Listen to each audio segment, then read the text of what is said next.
He then went on to say, I'm sure she'll be shocked to discover that I met in private with Trump, members of Congress, CEOs, in fact, even former Soviet generals, gang leaders, revolutionaries, all secretly, apparently, and in private. He then did a 42-minute video. So he's on a tear with this. So he has responded. He's not only tweeted this, he's also tweeted other things like this one here, calling me the name at the bottom there. Oh, I love right-on-right crime. Right-on-right violence. Oh, it's just so funny to watch. Because it's a completely different set of rules, right? Who is more deep in the deep state?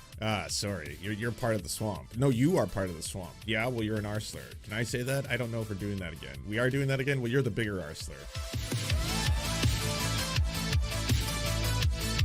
As Jewish Insider reports, Israel's war criminal Prime Minister Benjamin Netanyahu, who is currently wanted by the International Criminal Court, held a private meeting with several podcasters, including Dave Rubin, Tim Pool, and Bethany Mandel, who wrote a book on wokeness but couldn't define it. And Tim Pool confirmed that the meeting took place on Twitter and called the discussion between him and Netanyahu, quote, interesting. Oh, was it? Interesting. That's the word that you're using? Alrighty then. Now, I just want to show you, it actually gets a little more interesting. Here's what Dave Rubin posted. Dave Rubin, incredible few hours with Netanyahu on Monday. He took many difficult questions, explained how the idea of the deep state goes back to Socrates and Plato, and even cracked a couple jokes. What does this mean, this sentence? The idea of the deep state goes back to Socrates and Plato. I feel it's mind Play-Doh. Like, what are we saying here out loud? But honestly, what a dystopian world we live in. A horrifying, monstrous war criminal on the left, Dave Rubin, and Tim Pool is meeting, discussing things. I think the only funny development to come out of all of this is the fact that Tim Pool's audience is so right-wing. And a lot of them are deeply, deeply anti-Semitic. A lot of them are deeply, deeply racist. And a lot of them just despise Jewish people. And because they've done this thing in America and a lot of the West where they've constantly conflated all the actions of Israel with all Jewish people, there's a lot of people who are really mad at Tim Pool for having this meeting because they, again, are equivocating the two things, just one-to-one, doing that form of anti-Semitism, which is itself pretty fucked up. But now Tim Pool's own fans are posting all this shit and being like, oh, he's an Israel shill. He loves Jewish people. Is there a yarmulke under the beanie? All this kind of weird kind of fucking racist shit is happening in the other direction. So Tim Pool's had to go on his own show and downplay how much he apparently was having a favorable conversation with Benjamin Netanyahu and just pretend as if he was acting like a journalist, where he's like, oh, actually, I sat down with him and I was just bringing up the concerns about whether or not, different countries in the Middle East might be influencing anti-Semitism here in America. But I certainly wasn't praising him or lavishing any attention on him, that kind of stuff. He's actually getting mad at other conservative commentators like Kim Iverson. It's like, secret meeting with Netanyahu exposed, lying grifter Kim Iverson. So, let them fight. I'm glad. These are not great people. Because she's never heard of it. And the point I had made was, journalists know what Chatham House rules means. And for those that are not familiar, it means you're going to an event where you cannot disclose the identities of participants, but everything said is not confidential. It's on the record. Just not attributable to a single individual, they'll deny it. If you want an official on-the-record statement quoted to an individual, then you request it, and they will say yes or no. And in this regard, they said everything said, and so fine. Truths and manipulation, obviously. And you look at how they have sources, any narrative out there. Wait, I want to see what she's saying about you. Let her get a word in edgewise. Gloss over these things, and they don't care that my intention in taking a meeting like this is literally to say, tell me who you think you are and what you think you're doing, and I'll tell you what I think. I can then tell people what they said, and you can take it with a grain of salt. Welcome to the world of journalism. I can't. Yeah, I think I just need to go to Kim Iverson's channel. He's very mad. He did not like that. Tim Pool snaps after I called out a secret Netanyahu. Well, to no real surprise, Tim Pool clapped back at the segment I did yesterday where I criticized him having a secret Chatham House rules meeting with Netanyahu and other Israeli senior officials. I want to play for you a little bit of the video that he did. He put out numerous tweets. In fact, here was one of the longest tweets that he put out, plus subsequent tweets after this one. In fact, he called me a lot of names. So in this tweet right here, he says, this is a grift. Kim is framing everything as inherently wrong. He says Kim is twisting everything to fit a boogeyman narrative. Several of the people there posted photos before and during the event, yet she says no one else admitted to the meeting. She also said Chatham House rules is not for journalists, which is 100% about journalists. Who else is going to attribute quotes to someone in a publication? He then went on to say, I'm sure she'll be shocked to discover that I met in private with Trump, members of Congress, CEOs, in fact, even former Soviet generals, gang leaders, revolutionaries, all secretly, apparently, and in private. He then did a 42-minute video. So he's on a tear with this. So he has responded. He's not only tweeted this, he's also tweeted other things like this one here, calling me the name at the bottom there. Imagine if you did like a single Google search for the pronunciation. He makes fun of yesterday I was saying Chatham House rules. Apparently it's Chatham. Sorry, I'm not part of the DC swamp. And I also am from the West Coast, not the East Coast. So this is a totally unfamiliar word to me. He'll say, well, that's because you're not a real journalist. Oh, I love right on right crime, right on right violence. Oh, it's just so funny to watch because it's a completely different set of rules, right? Who is more deep in the deep state?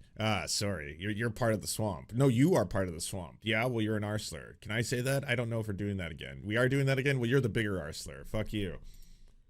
That's why you don't know this word. Well, or how about real journalists don't agree to Chatham House rules? In fact, only journalists that show up to meetings like the Bilderberg Group agree to this type of stuff. It's sinister. It's propagandizing. It's meant for elites. And, most people don't do it or know about it. So that's fine. I don't care. But Chatham, in order to make him happy, so he stops criticizing that.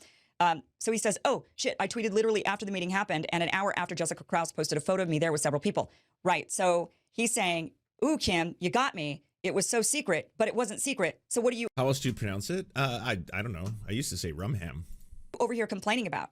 I'm not complaining about the fact we know about the meeting. I didn't uncover the meeting and I didn't put it out there for my audience like, look, I uncovered this secret meeting. No, my criticism is the fact you agreed to a meeting with a foreign leader trying to get us into war, a foreign leader who was committing a genocide. You agreed to a Chatham House rules meeting with that guy. There's different corners of the right now, The only problem is that like a lot of the right-wingers who actually criticize Israel are also super anti-Semitic. Is there one that isn't? Like, I know Candace Owens spreads straight up racist anti-Semitic conspiracy theories. So like, there's no question. Candace Owens is anti-Semitic. She's also highly critical of Israel. It's kind of hard to find the person on the right who has actually separated the two as you should be doing. Which is particularly sinister. That is different than an off-the-record meeting. That is also different than having an anonymous source or attributing a quote or information to, a senior leader in the Israeli government. That is a very different. Chatham House rules is very different. We're going to get to that. But let me show you some of the 42-minute video he also did, which, by the way, Tim is very sensitive, obviously, about this because the majority of his viewers are actually against him on this issue. They don't think he should have had this meeting. They do think he's more pro-Israel in his defense. They question his integrity. And how we know this for sure. The video he posted, the 42-minute video that I'm going to share clips from, as of right now, this moment, there are 5,000 likes on the YouTube video, but there are 6.3 thousand dislikes on this video. He is being ratioed on his tweets. He's being ratioed on this video. His fans are not in agreement with him on this. They're more in agreement with me on this. So this is why I think he's being particularly defensive and felt like the need to put out numerous tweets, calling me numerous names, and making a 42-minute video. It's unfortunate. I like Tim. I've always liked Tim. I've been to Tim's, been on his show several times, and we bonded over being. This is wild to see. So I think what's going down here is, like I was mentioning before, a lot of Tim's audience is basically, there's a lot of overlap with basically, the far right, the extremists and the groypers, kind of like, the online internet neo-Nazi movements where they despise Israel because they also despise Jewish people. It's basically them conflating the two. We're talking about anti-Semites who are also anti-Israel. And so that crowd, I think right now, is really mad at Tim for having had this meeting and not having this meeting in any form of a critical way. And that's just 100% true. Like, Tim had the meeting and then afterwards was just basically trying to, I guess, really pass off to his audience that he, in fact, was acting as a journalist. He was simply there because he would take a meeting with anybody. It doesn't matter who it is. Like, I'm basically Lex Friedman. It doesn't matter who the other person is. And obviously, it's revolting because, like, for you to be in the same room with that horrifying individual, someone whom, like, the only reason you would take that meeting is basically to arrest him. Honestly, to do a citizen's arrest on the spot. I mean, and that's basically at this point, I think, the only way to save your soul. That's the only way for you to effectively try to undo the damage that your work has done to the entire planet. So you could actually try and reverse course, join the good timeline, and then take the beanie off and become an enlightened and fulfilled human by doing that citizen's arrest and then getting Netanyahu to the International Criminal Court. But he didn't want to do that. He just wanted to make some monies. Oh, Oh, it is yeah, back. be careful about that. Be careful about that, okay? So calling me the grifter here, saying that I'm doing the bid for relevance, I'm not the one that took an Access Journalism meeting with Netanyahu. You should know. That's not exactly quite true. That would be more like Wow. And now they're doing hateception. I love this. If you don't know, it's like I was first watching Tim Pool's video, and in Tim Pool's video, he was like going after her original video, just basically trying to call her out. Now she's calling out the call out. Impeached, I will be fired. I will be strung up by the board. Our shares will collapse. But these are things that you should know. that's not exactly quite true. That would be more. She used to LARP as a leftist. No. She goes back to the Hill and the Rising. She was one of the co-hosts, and she was always like hardcore anti-vax, and you know, was basically on that side where you know, basically became a champion for a lot of the free speech warriors who, you know, completely changed their tune once the speech isn't speech they're interested in. But a lot of them were basically like, I think she's being silenced because she actually happened to question the Fauci ouchie and things like that. Yeah, she's that person. Like sitting down with an anonymous source and saying, again, a senior level leader or somebody with inside information or somebody close to Trump. We see that every day in the news. Chatham House rules is very different. That means come to the meeting, hear what we have to say, but act like it never happened. It just so happened Tim was not able to act like it never happened because Jessica Krause started taking a bunch of photographs, and the word was already out there because the other people in the meeting, also not DC insider elites, they didn't know about Chatham. All right, it's time to see what this is all about, because we have to go to, oh, jolly old England. Indeed. Under the Chatham House rules, anyone who comes to a meeting is free to use information from the discussion, but is not allowed to reveal who made any particular comment. It is designed to increase openness of discussion. The rule is a system for holding debates and discussion panels on controversial topics, named after the London headquarters, the Chatham House, where the rule originated in June 1927. When a meeting, or part thereof, is held under the Chatham House rule, participants are free to use the information received, but neither the identity, nor the affiliation of the speaker, nor that of any other participant may be revealed. Oh my. So she's actually right, and Tim Pool's being kind of a weirdo about this. She's correct. It's that you don't get to say who was there, but you can reveal in totality the things you were talking about. So, I mean, that is kind of fun, too. It's a game you get to play. Can be like, so person Dave R. No, we'll call him Rubenesque. Mr. Rubenesque basically was asking about Plato and Socrates, and then he got backhanded a couple times by Trump. Sorry, by Donalde. I'll call him that. That one works. And then he was quiet for the rest of the meeting. Until they needed him to basically degrade gay people, at which point he was more than happy to do that. And so that's what we talked about. But see, I haven't revealed any of the individuals involved. It's quite fancy. House rules. And so they actually took our phones because they said, we want to just talk however we want to talk. Okay, so remember that he said they actually took our phones, okay? Because he then says this: no cameras, no transcripts, just a government, a message, and a room full of people who control what millions of Americans see online. Wrong. There were many cameras. Like I mentioned, Jessica was taking pictures. They're on her Instagram. She posted a bunch. And then I was like, look, we're in the Blair House, and they said it's Chatham House rules. And I'm not trying to be mean, Jessica. She's walking around filming, and I just was like, come on, this is not Chatham House rules. You know what I mean?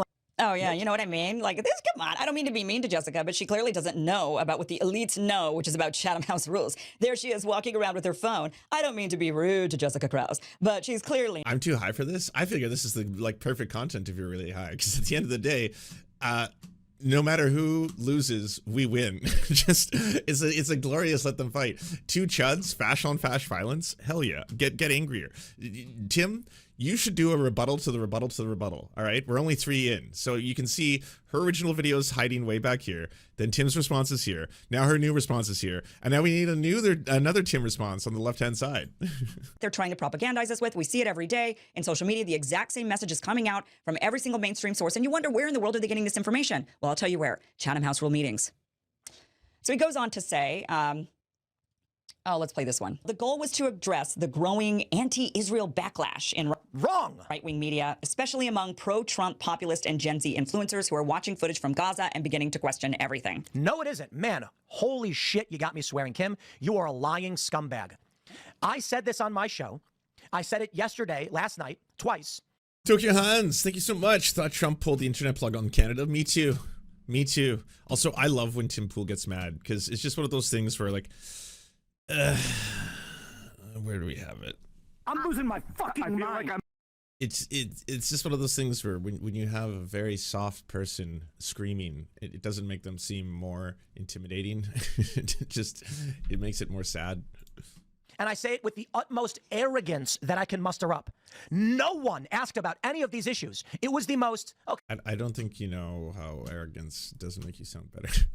I am so arrogant.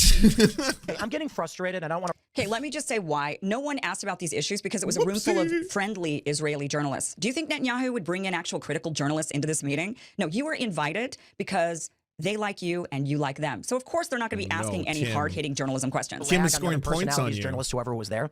Nobody asked anything, in my opinion, that was substantive. The real issue at play was Iran and the tariffs. Netanyahu had met with Trump. And the big question was, how will the trade deal play out? I interjected and said, there have been numerous personalities that have accused prominent right-wing individuals of being funded by Qatar.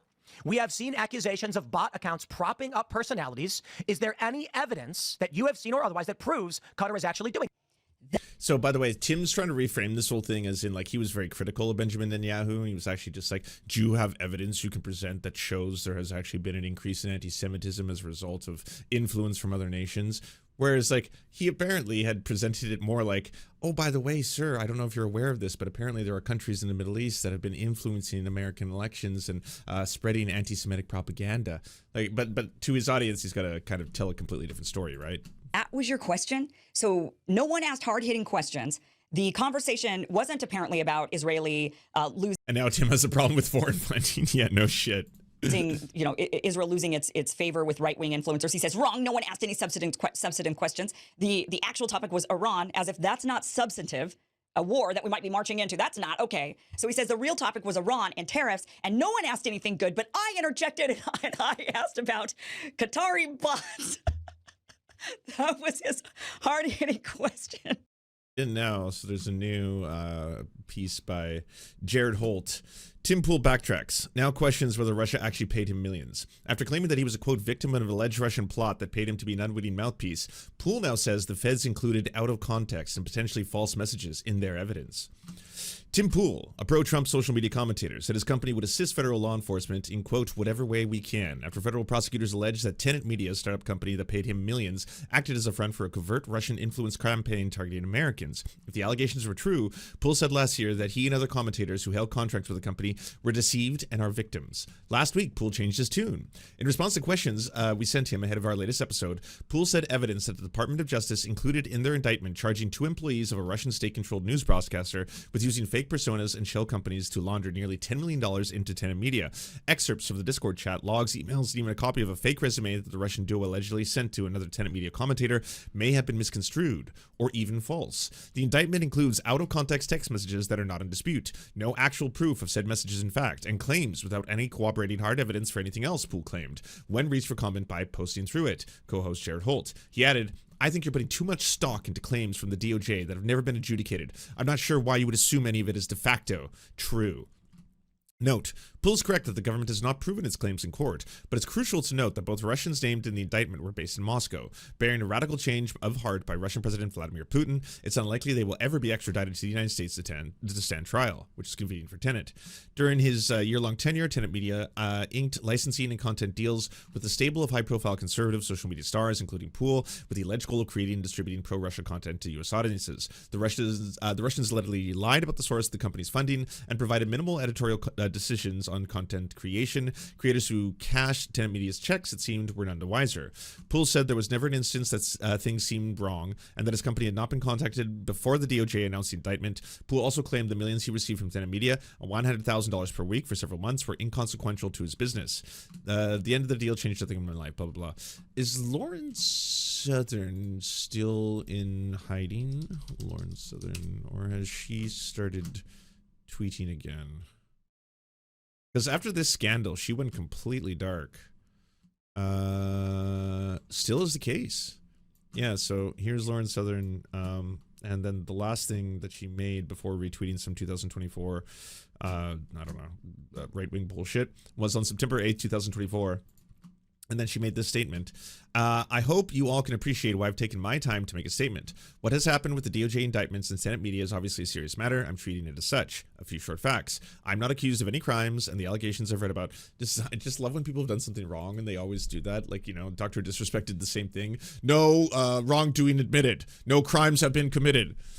I've read about in the indictment were unknown to me. I believe I've done nothing wrong. I always put significant efforts into making original and thoughtful videos. My contract gave me full editorial control of all my content. As for speculation about my compensation mirroring the other public numbers, this is simply not true. I also understand that CNN reported Lauren Southern is actually the stage name of Lauren Chen. This is incorrect as well. We are two separate people. Like, I love how both of you are involved in this, by the way.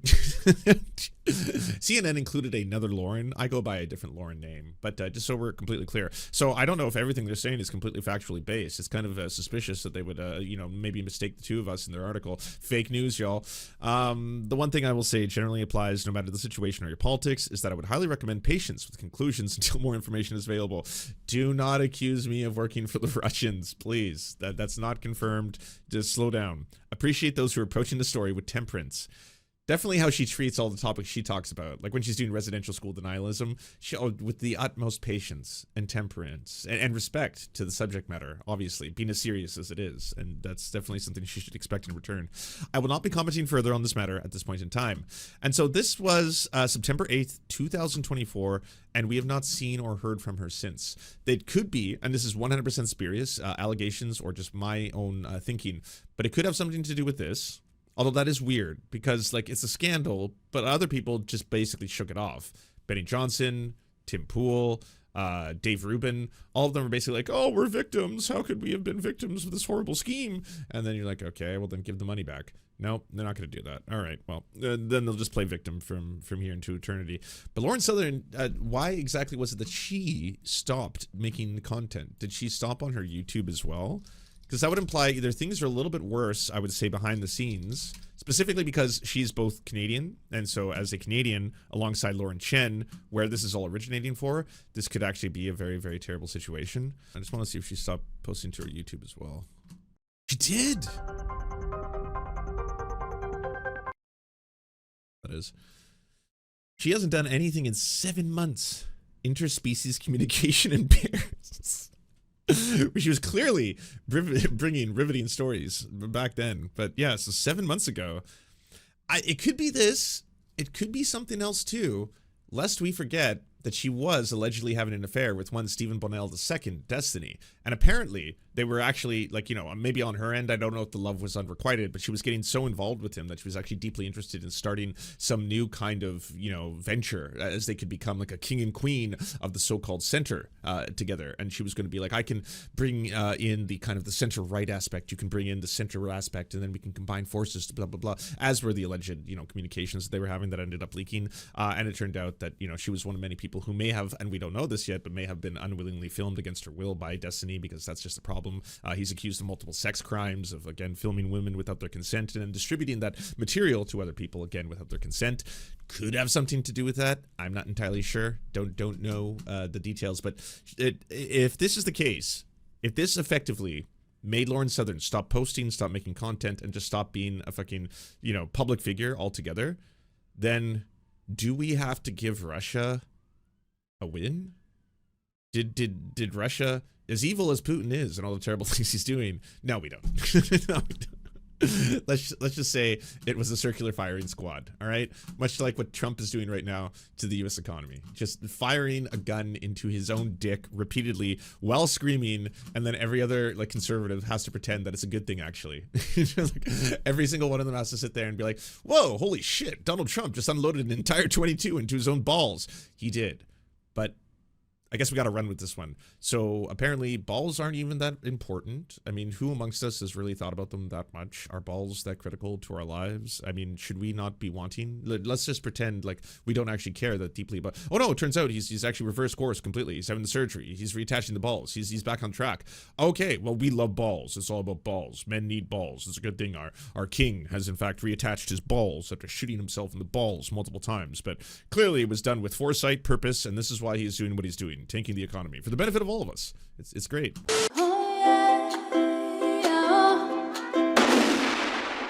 Don't let this happen to you. Go to serfscoffee.com to order the only end-to-end owned indigenous coffee company that delivers blood-free, conflict-free, and cruelty-free beans right to your door. 0% of people who drink serfscoffee.com have exploded spontaneously. By ordering right now, you get 10% off plus free shipping, and it's the best way to enjoy delicious coffee while not exploding. That's serfscoffee.com, serfscoffee.com. Hey, if you'd like to unlock secret bonus episodes as well as uncensored content, go to patreon.com/theserfs. This show is produced by Anna Loves Riley, Arian McCarthy, Cheryl Alvarez, Comrade Junkie, Doug Caddy, Everything Important, Hagbard Celine, Jimmy Sombrero, Multimondi, Omni, Political Puppy, Preston Kroll, Quiet 185, Riley and Anna, Roller Dragon, Cernicus, Stellar Gwyn, Sebastian Demel, Travis McClinton, Trincell, Words Greenwood, with additional support coming from all of these amazing human beings right here.